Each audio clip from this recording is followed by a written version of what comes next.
So we are now on our third session sa ating pag-aaral sa Book of Ephesians. So nandito po tayo sa ating series, ang The Believer's Riches in Christ. Sino pong nag-preaching nung first sermon natin?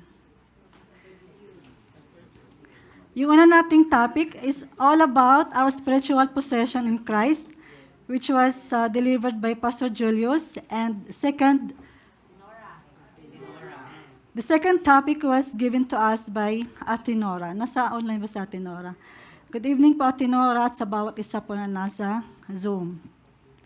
And tonight po, ang ating pong topic is all about a call to walk in unity. Any idea po kung saan po natin ito mababasa? Yon, binasa na po kanina ni Kuya Bal. So ayan, a call to walk in unity.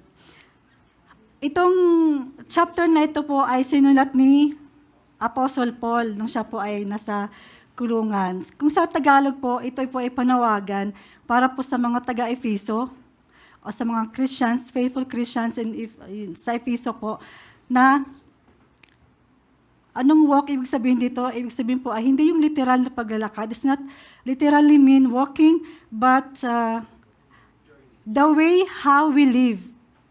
Walking in unity. Live with unity. Live in unity. So how we gonna do that?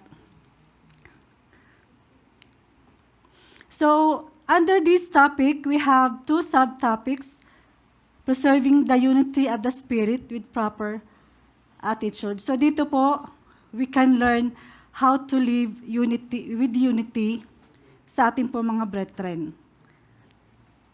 Bakit kailangan nating maglakad o mamuhay na mayroong pagkakaisa bilang magkakapatid? And second subtopic po is about edifying the body of Christ by the grace given us. So ito po yung ating main subtopics for tonight. So, bago po ako mag-proceed, samahan niyo po ako sa maiksing panalangin. Diyos namin makapangyarihan sa lahat, ako pinagpupuri, papasalamat muli, Panginoon, sa gabi ito. Salamat sa muling pagkakatawag niyo po sa akin, Lord, na maghahatid ng salita. I pray, Panginoon, na kayo po ang manguna sa akin, Lord. Lahat po na aking sasabihin at hindi sasabihin, tayo nang galing lamang po sa inyo. Give power to your word, O Lord, na ito'y tumimo sa aming mga puso, Panginoon, na magsilbing reminder po sa bawat sa amin na nandirito ngayon. Salamat po, Ama. Take in control and ikaw na po ang bahala for everything. Salamat po itong aking samot na lang sa pangalan ni Jesus. Amen. So our text for tonight will be read. Binasan actually ni Kuya Bal. Asa si Kuya Bal?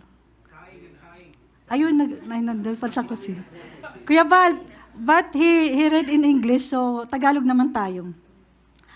At if favor, you can open your English Bible so you can read with us. Because my slide in Tagalog, I'm so sorry. So just open your English Bible, please.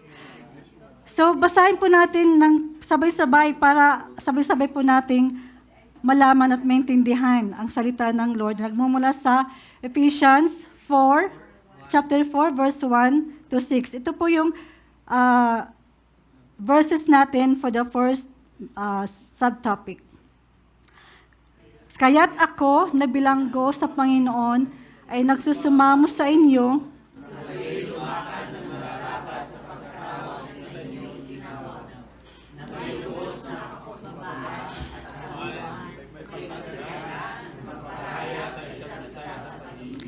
na nagsisikap na mapanatili ang pagkakaisa ng Espiritu sa buklod ng kapayapaan.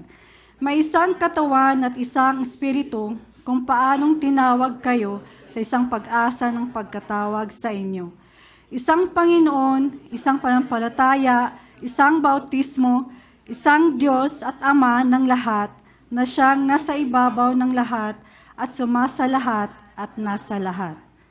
Amen. So, purihin po ang Panginoon sa pagbasa po ng kanyang salita. So, para magkaroon po ng unity, anong dapat gawin natin? What shall we do? What can we do being Christians? Our responsibility is to guard, protect, preserve that unity. Sa Tagalog, ito po ang Tagalog natin, ang ating responsibilidad ay bantayan, protektahan at pangalagaan ng pagkakaisang iyon. So, ibig sabihin, pag sinabing ating, tayong lahat, hindi pwedeng pastor lang, hindi pwedeng elders lang, hindi pwedeng mga leaders lang, kundi tayong lahat. From top to down, everyone is responsible for us to be able to maintain the unity ng gustong sabihin ni Paul. So, hindi pwedeng sabihin, sila na lang ang mag-ayos niyan. Kung mayroong mang hindi pinagkakaintindihan, hindi pwedeng, hindi tayo mag-ialam, hindi tayo pwedeng tumulong. Kasi as a body of Christ, we are one in the Lord Jesus Christ. So, ating unawain, ating alalahanin na we are all responsible. So, pupunta po tayo sa ating unang subtopic, preserving the unity of the Spirit with proper attitude. Why do we need unity? Bakit kailangan natin ng pagkakaisa? Kailan natin kailangan ng pagkakaisa? Ang Panginoon po ay mayroong 3 institusyon na kanyang itinalaga. Mayroong family, mayroong government, mayroong church. So, sa isang body, sa isang family, in every organization, isipin natin kung walang unity. That means, if there is no unity, there is chaos, divisions, separateness sa bawat isa.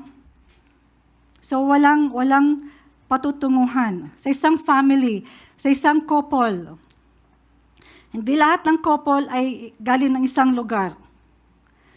From Luzon plus Visayas, or Luzon and Mindanao, nagtagpo. Or maaring parehas Visayas, pero magkaiba pa rin ng lugar. Or magkaparehas ng city, pero magkaiba ng barangay. Very seldom na you are in one place. So, anong mangyayari kung ang isang couple ay hindi nagkakaroon ng pagkakaisa, walang unity? Magkakaroon ng, kaya maraming nagkakahiwalay. Sa isang magkakapatid, kung walang unity, anong nangyayari? Suntukan, awayan, di po ba? Kaya gano'n na lang po kahalaga ang unity. Sa isang government, pag walang unity, nag-aaway-away doon sila sa kanilang mga meeting, mga officials natin, di po ba? Kasi iba-iba ng background, iba-iba ng intellectuality. Mayroong nag-aral ng abogasya, mayroong hindi. Mayroong marunong, mayroong konting marunong, mayroong hindi marunong. Siguro. Nadala lang ng fame, di po ba? Mayroong mga ganong situation. Magkaiba ng mga edad. So pag magkaibang edad, magkaibang preferences. So kailangan talaga ng unity. Sa ating simbahan, to be exact, galing tayo sa iba't ibang lugar, iba-ibang pananalita, mayroong Bisaya, Tagalog, mayroong Ilocano. Pag nagsalita si Pastor Regina, hindi ko na maintindihan. Pag nagsalita ang Visayas, hindi rin maintindihan, di po ba? Kailangan mayroong unity. May subtitle. Hindi, may unity. Kailangan talaga may unity kasi a church will not stand, a family will not stand, a government will not stand pag walang unity. So sa gabing ito, malalaman po natin, papaano natin gagawin yon. At ito po ay nabanggit ni Apostle Paul sa kanyang sa Ephesians 4. So sabi nga po kanina, we have to guard, protect, and preserve that unity. Guard means, Tagalog, bantayan, protektahan, at panatilihin ang pagkakaisa. Di po ba? So, paano nga natin gagawin yon?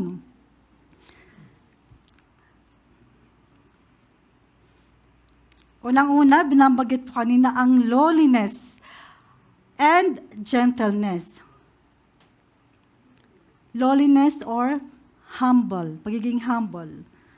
Pagiging gentle and humble. So, hindi sila magkaparehas, but magkalapit ang kanilang meaning. Sa Tagalog, it is may lubos na pagkapakumbabaan at kahinahunan. Ating pong ang ating paningin sa lubos, ibig sabihin hindi lang kalahati, hindi lang konti, kundi buo. Buo na pagpapakumbaba, walang partiality, no partiality in being humble. Dapat totoo sa ating mga sarili. At paano natin paano natin malalaman na tayo'y humble, na tayo ay may kahinahunan? Unang-una po, kailangan nating kilalanin ang ating sarili. Ano tayo? Kung bakit kailangan nating maging humble? Sa ating magandang example dito ay ang ating Panginoon Hesus. Di po ba? Siya po ay Diyos. Siya po ang Diyos na ating sinasamba. Bumaba siya sa lupa upang magkatawang tao, upang tayo ay mailigtas. Alam na po natin sa ating mga pag-aaral, paano naging humble si Lord. Kung ating naalala, hinugasan niya ang paa ng kanyang mga apostles, di po ba? Nakakahiyang isipin na ginawa ng Lord yon. To that point, samantalang tayo, which is sabi nga, si Lord ang ating example. So siya ang magiging ating huwaran kung paano tayo maging humble at pagiging gentleness. And sa isang body of Christ, kagaya sa atin dito, mayroong ulo, ang katawan, mayroong ulo, mayroong mata, mayroong kamay, mayroong paa. Ang bawat parte po ng ating katawan ay may sari-sariling function. So, hindi pwedeng sabihin na kaysa mataas ang ulo, ang brain nasa taas, siya na ang nakakalamang sa paa. Hindi pwedeng ang mata sabi niya, mas lamang siya dito sa tuhod. Hindi pwedeng ganun. Kasi we are one. Pag wala yung paa, hindi makakalakad ang isang tao. So, in the eyes of the Lord, we are all the same. Hindi natin pwedeng sabihin na nandun lang ako sa kusina, ganito lang ang aking ministry, hindi po ganon. Or nandito ako sa music, medyo mataas ang tingin sa sarili, hindi po ganon. Ano man po ang ating ministry na ginagampanan, we are all the same. Nandun ang pagpapakumbaba, kababaan ng loob. Hindi, kasi nga ang meaning ng pagiging humble is to unahin ang Diyos, unahin ang kapatid bago ang ating sarili. So, nandun ang pagpapakumbaba. And being gentle, ang Panginoon natin, si Panginoong Hesukristo, gaano siya minamak ng mga tao noon. Pero nag-retaliate ba siya? Hindi siya ano lang siya cool, di po ba? Hindi siya naggagalit or binabato niya kung paano siya tinatrato ng mga tao noon. Pero nandun pa rin ang kanyang kahinahunan. So yun po ang ating magiging example kung paano natin mapapanatili ang unity sa ating simbahan. Ano yun? Pagiging humble and gentle. Amen? So, yan po. Huwag po natin kalimutan yon. Ang pangalawa po, na wastong ugali, tamang attitude, correct attitude for Christians.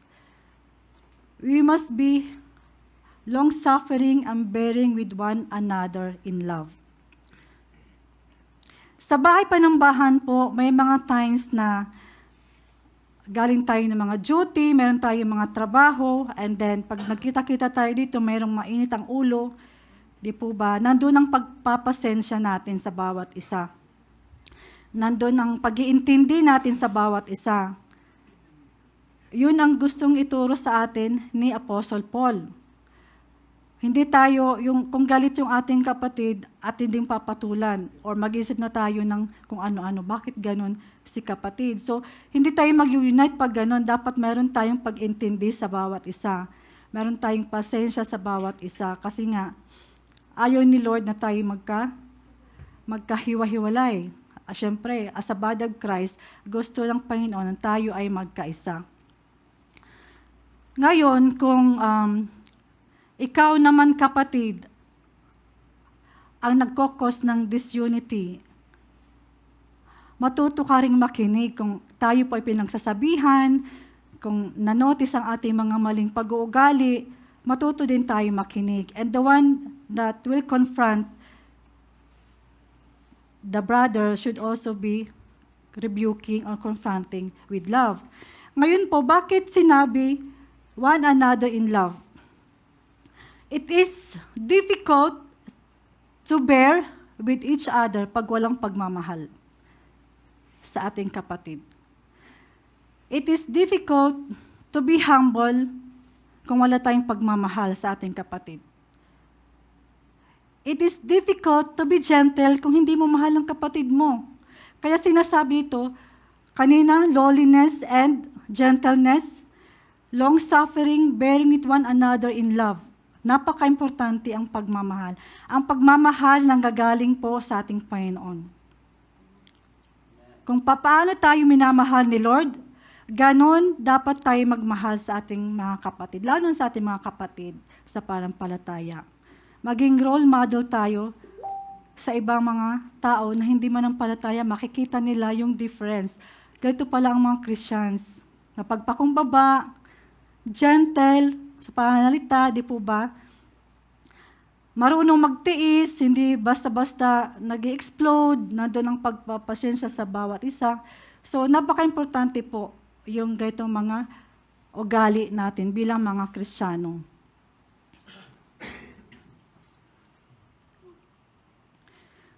So, ang Tagalog po natin, mahabang pagtitiis sa bawat isa sa pag-ibig. So, yun po ang ibig sabihin ng pangalawang verse, point natin.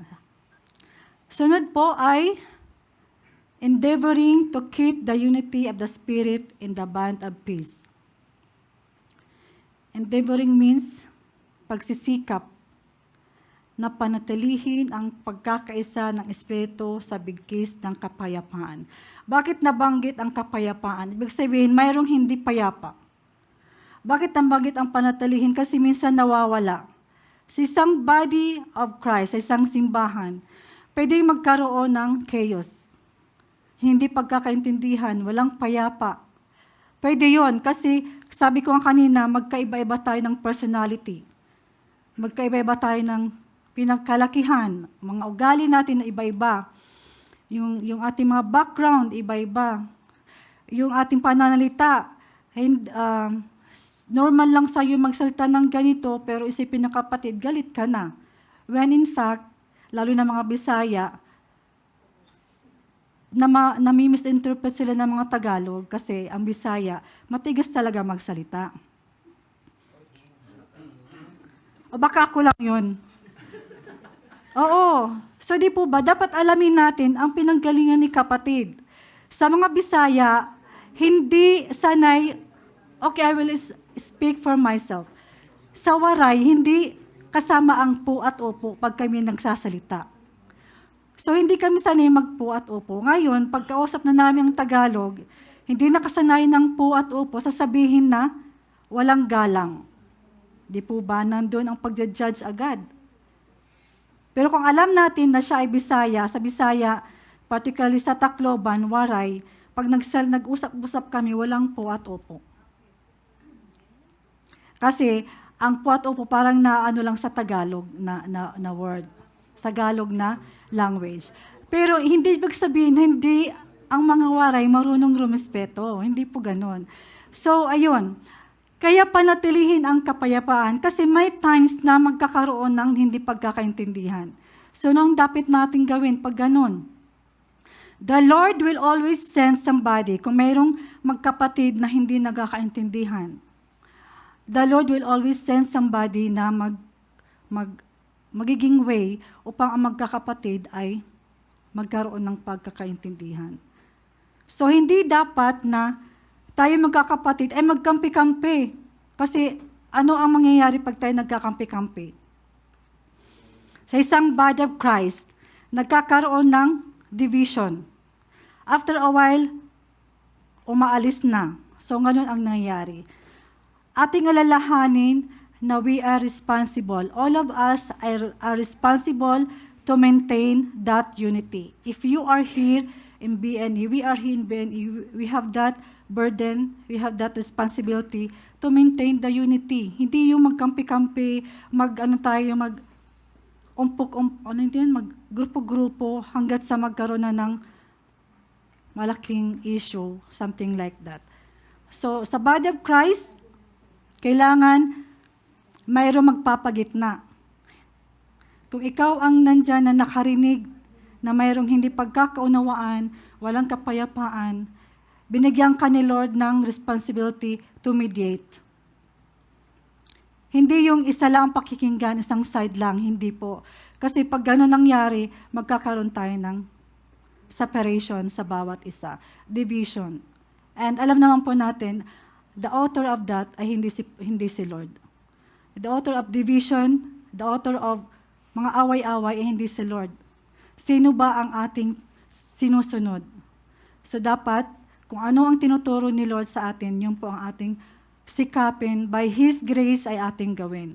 Maiwasan natin yung sa isang side lang makikinig kasi hindi siya maganda.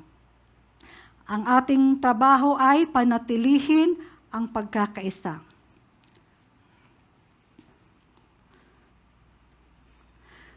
So, ating pong nalaman paano bantayan, protektahan at panatilihin ang pagkakaisa, pagiging humble, mapagpakumbaba, gentle, yung may pasensya ka, in love, and panatilihin natin ang ganong unity.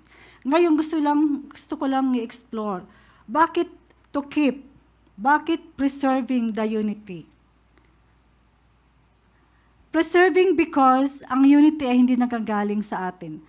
Pag sinabing preserving, mayroon na siya doon. Naka-preserve na siya.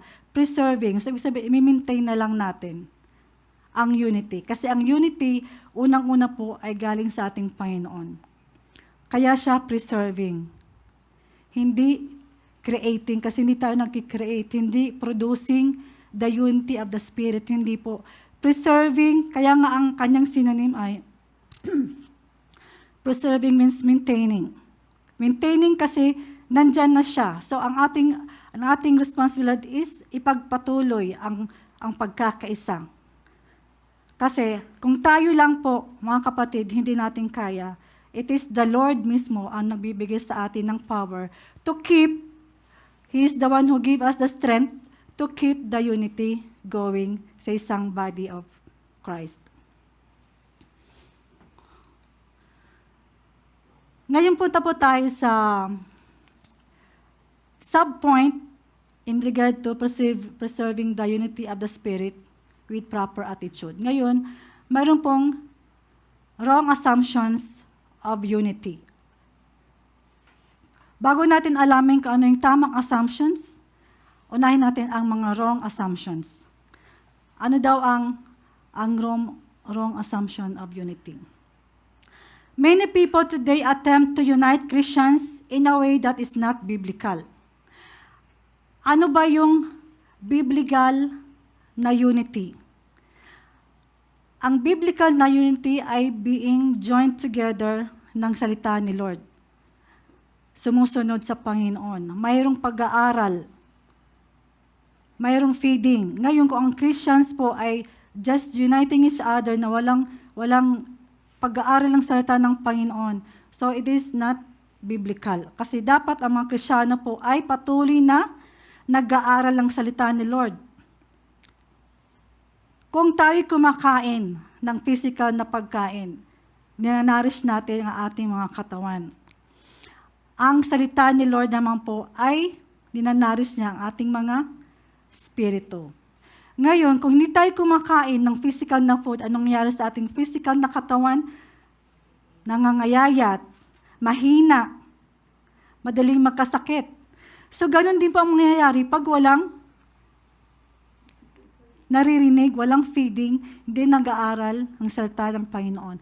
Malnourished po ang ating spirito. So, anong mga nangyayari sa isang malnourished na spirito? Madaling manghina, madaling madala ng hangin, ganun po yun. So, ito yung isa sa mga maling assumption, not biblically uniting each other. Second po, people assumes that they know unity, but through and by head knowledge alone. Kagaya dito po, pag wala po tayong pag-aaral, hindi natin kasama si Lord. Ang unity is just by the mind. Kasi anong basis natin ng unity? Unity could be magkaisa lang ng gusto, magkaisa lang ng gusto na puntahan, magkaisa sila sa color, sa designs, ganun lang po. So, only by the head knowledge. Pero hindi nila alam ang totoong ibig sabihin ng unity. Thirdly, we will never understand unity without the biblical foundation. Ito po yung sinasabi ko kanina. Biblical foundation means doctrines. So, paano natin mapapanatili ang pagiging united if hindi rooted sa salita ni Lord? Kagaya nga po ngayon, kung hindi natin nabasa about patience, gentleness, anong unity? Saan nakabase ang ating unity? Kung wala tayong biblical foundation, wala tayong naaral na doktrina, wala tayong naririnig na salita ni Lord, saan nakabase ang unity pag ganong sitwasyon? Unity lang kasi parehas ng gusto, kung saan-saan pumunta, yun lang. After a while, magkakaroon din ng separations, chaos, kasi hindi rooted in the Lord Jesus Christ. Number 4 po, unity built on anything other than Bible truth is standing on a very shaky foundation. Kagaya po ng sabi ko kanina, pag wala po tayo narinig ng salita ni Lord, malnourished po ang ating spirito. So makarinig lang tayo ng bagong salita sa mga, lalo na po ngayon, napakadami po ang mga nakikita natin sa mga internet. So kung wala tayong napag-aralan na foundation or doctrine, hindi tayo nag-aaral sa salita ni Lord, madali tayong ma-impress, madali tayo, ay ganun pala yun. So mapapalayo ka kasi hindi mo malalaman kung tamang kayong sinasabi kung hindi mo alam ang katotohanan. So madali kang masway. So ito po yung mga wrong assumptions of unity, yung walang biblical foundation, basta gusto lang nila mag-join together, yung ayon ng doctrines. So ito naman po ang the truth about unity. One body, one spirit, one hope of your calling, we have one Lord, one faith, one baptism, one God and Father. One body means we are one as a body of Christ. Isa tayo sa panampalataya, magkaisa tayo. We have one spirit. Kung anong spirit na sa'yo at nasa akin ay isa, the Holy Spirit. We have one hope. Anong hope natin? Isa ang ating hope na babalik si Jesus Christ, di po ba? We have one hope. Upang isama tayo sa langit. We have one Lord, Jesus Christ. Dapat iisa ang ating paniniwala sa ating Panginoon, isang ating panampalataya, at isang baptism. And one God, we believe in one God and one Father who is sovereign, most powerful, creator of all things, may-ari ng lahat ng bagay, in control ng lahat. Dapat iisa po ang ating mga paniniwala. Ito po yung totoo na ibig sabihin ng unity. Grounded with biblical truths, with the Lord Jesus Christ. Kasi siya po ang author ng unity. So, napag-aralan po natin itong tatlo na to. So, mag-proceed po tayo sa pangalawang points sa ating call to walk in unity, edifying the body of Christ by the grace given us. Edifying means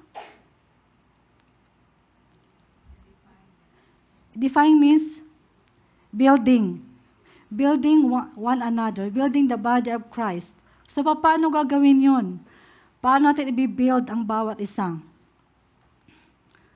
So, before that, basahin po natin ang ating pinagkuhanan na verse. But to each, sa Ephesians chapter 4, verses 7 to 16 po, para magising tayo lahat. But to each one of us, grace was given according to the measure of Christ's gift. Therefore it says, when ascended on high, he led captivity captive and gave gifts to men.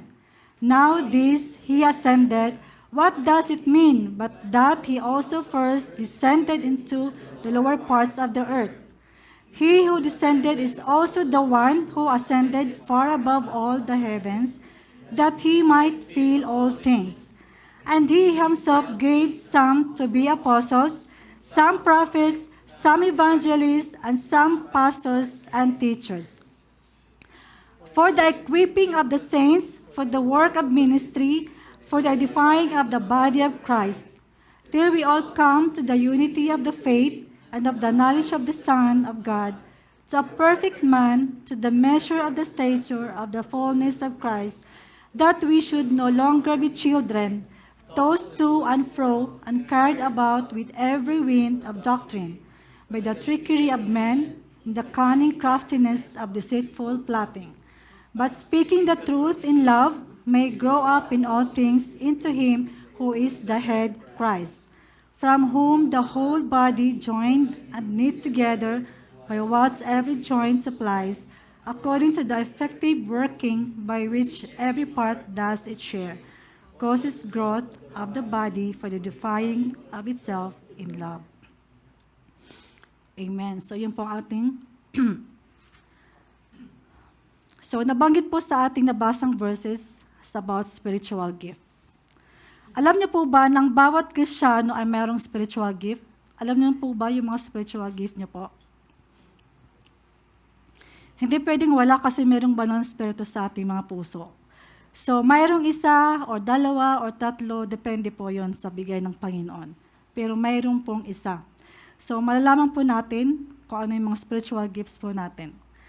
So, under this po, mayroong natural abilities and spiritual gifts. Anong pagkakaiba ng natural abilities and spiritual gifts? Ang natural abilities po ay ito po yung mga likas na mga kakayanan. Sino po yung pinanganak dito na maganda na yung boses? May hawak na ng microphone. Sino po yung pinanganak na magaling mag-drawing? Mga likas na kakayanan. Yung hindi pa nag-training, nandun na yung makikita mo na iba. So, ito yung natural abilities. So, ang bawat isa dito po, ang ating mga natural abilities po ay hindi pare-parehas. Parehas, marunong kumanta, pero magkaiba ng level ng key. Di po ba?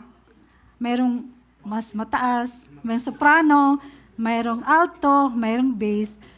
Pero ano siya, consider siya as natural. Ngayon lang, kasi hindi siya pantay-pantay sa ating lahat. Iba-iba ng degree ng bawat abilities natin.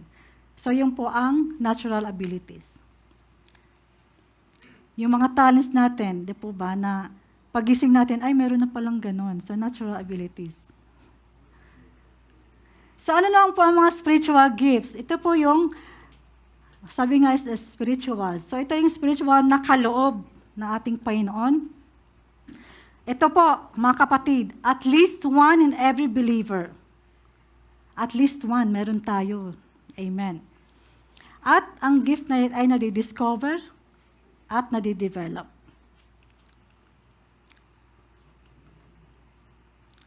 So, ang katanungan po dito, paano papaano na-discover ang gift? Papaano na-develop ang spiritual kaloob ng Panginoon?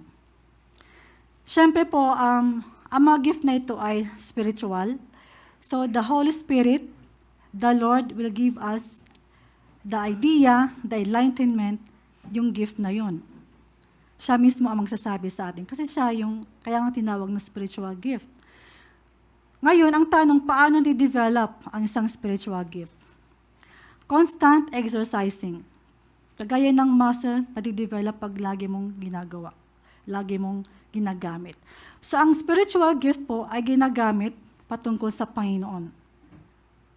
Yung pagsiserve sa ating Panginoon. So, ano po ang mga spiritual gift na ito? Tingnan niyo po kung anong meron kayo dito. Apostle, prophet, evangelist, pastors, teachers. Itong apostles and prophets po, ngayong mga panahon na to, wala na po. Doon lang po yan sa Old Testament. So, hindi pwedeng at this current era po ay meron pang apostle, merong prophet. Kasi tapos na po yun.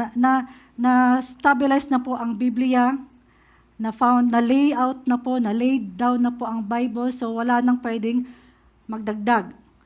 Evangelist po, ito po yung mga nag-share, di po ba ng salita ng Lord? Usually, pumupunta sila sa iba't ibang lugar to share the gospel, especially doon sa mga unsaved, hindi pa mga believers. Siyempre, yung mga pastors natin, pastors, or anong pangalan nila sa Sa Greek? Poimen. Ayun, poimen. Pomen. So, pastors po, sila po ang nagsishepherd sa isang church. Sila yung nagnanarish, sila po yung nag-feed sa flock. So, yung ating mga pastors, sila po yun. Nagbibigay sa atin mga katuruan to feed the flock. So, yun po ang mga pastors. Ang teachers ay part naman po ng yung mga nagtuturo, nagbabasa, in-interpret ng maayos ang salita ng Lord, then sinishare, nagtiteach sila. Yung faith, ito yung gift ni Lord na ikaw bilang manampalataya, ang lakas ng panampalataya mo na nandun ang paniniwala mo na the Lord is in control. Ano mang mangyari sa buhay mo, the Lord will always be there to help you. Giving. Ano ba sinong mayroon nito?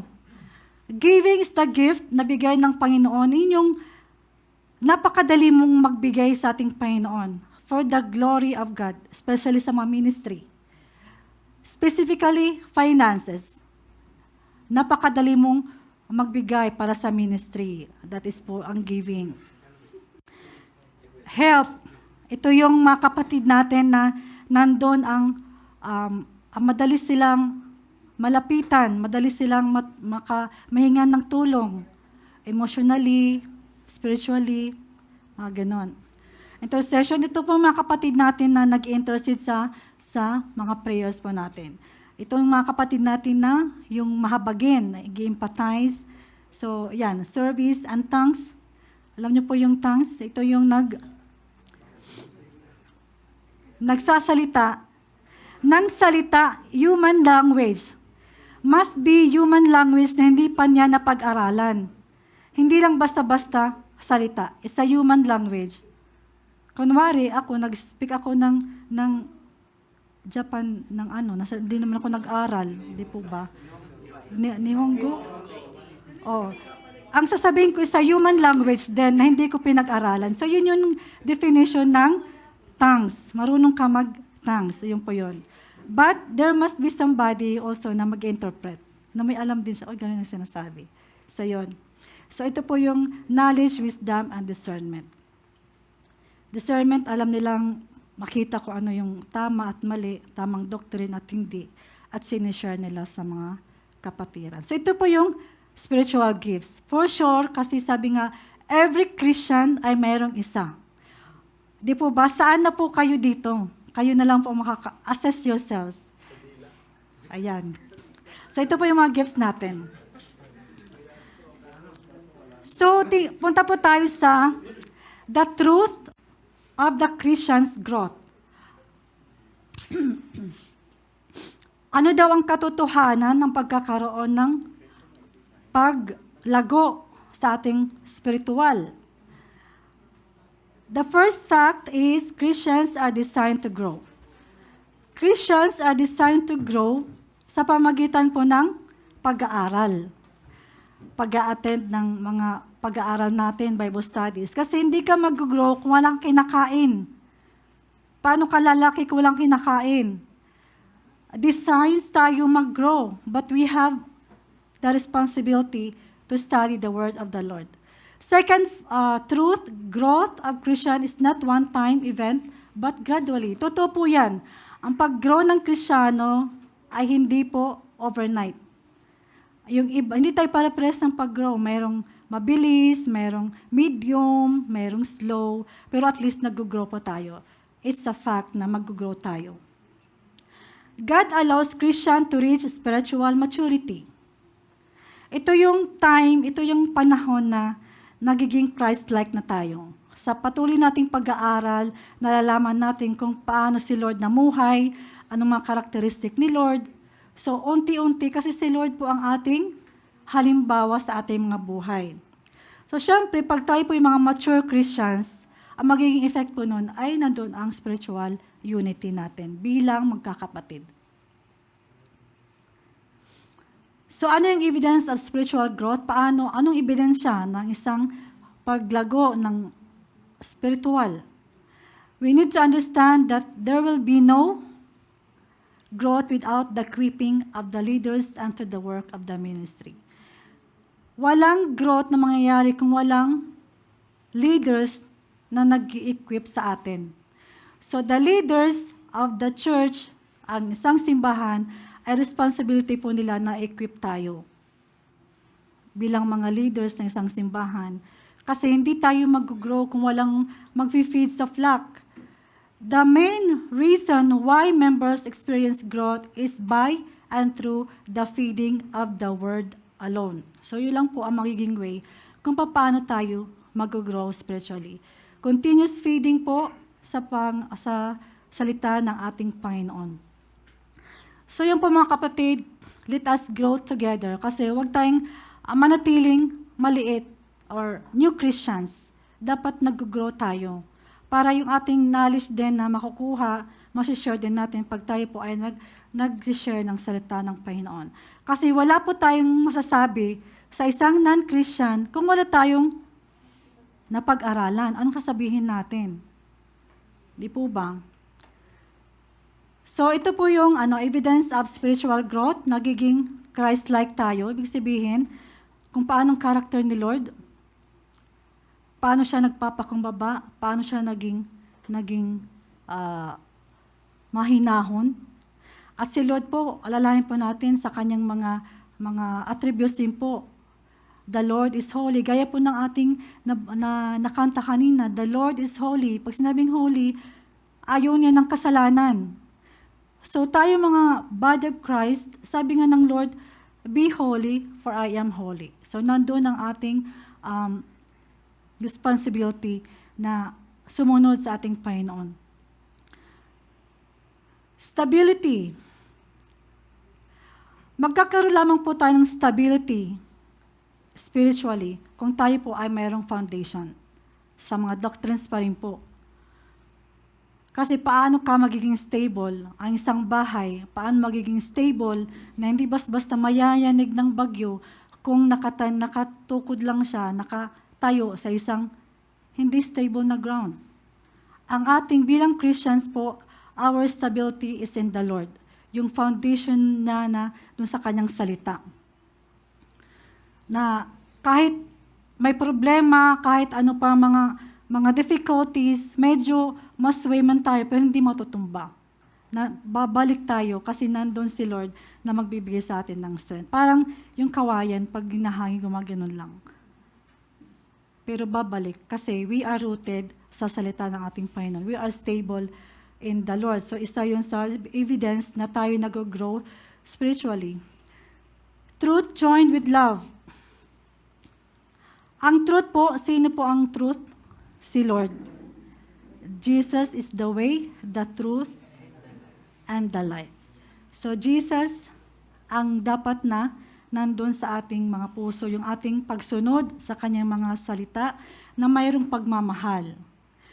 Cooperation, nagkakaroon ng spiritual growth ang isang bahay panambahan pag nagko-cooperate sa bawat isa. Ang bawat isa po ay sa atin dito ngayon may kanya-kanyang role, di po ba? Kanya-kanyang ministry. Pero kung hindi ibig sabihin na pag ganito lang, hindi ka na significant sa isang simbahan. Walang ganon. Hopefully, tayo po ay maging proud kung anong ministry ang pinagkakatiwala ng Panginoon sa atin. Whatever it is from the Lord. So tayo po ay tanggapin natin yon na mayroong kasiyahan sa ating puso.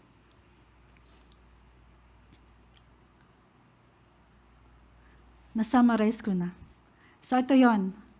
Stability, yun nga, hindi ka basta-basta na nasisway ng mga maling doktrina. Kasi merong alam mo na yung totoo eh. Pag nakinig ka ng mga preaching, ma-recognize mo na ang mga maling katuruan. Kasi nakarinig ka na ng tamang katuruan. So yun po ang pagiging stable. And hindi yun, naturuan ka ngayon, yun na yun. Continuous feeding po tayo sa salita ng ating Panginoon. Continuously fed by the word of the Lord. That will lead us to maturity, being matured Christians. About truth na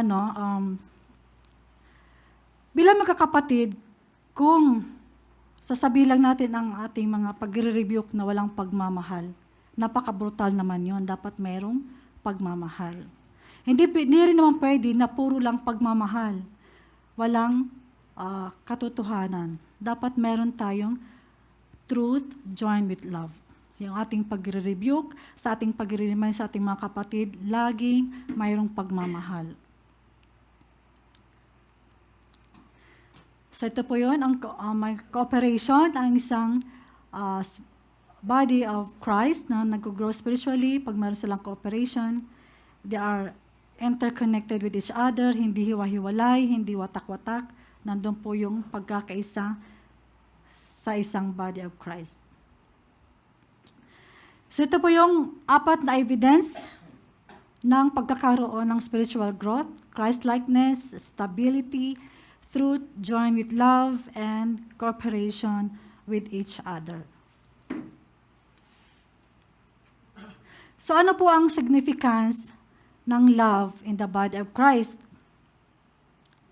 Sabi ko nga kanina, ano mangyayari sa isang simbahan kung walang pagmamahal? Kasi hindi possible na mag-unite ang isang body of Christ kung walang pagmamahal na nanggaling sa ating Panginoon. So, ang pagmamahal ay napapakita yan in bearing one another in love and building each other up in love. So, nababanggit twice ang pagmamahal.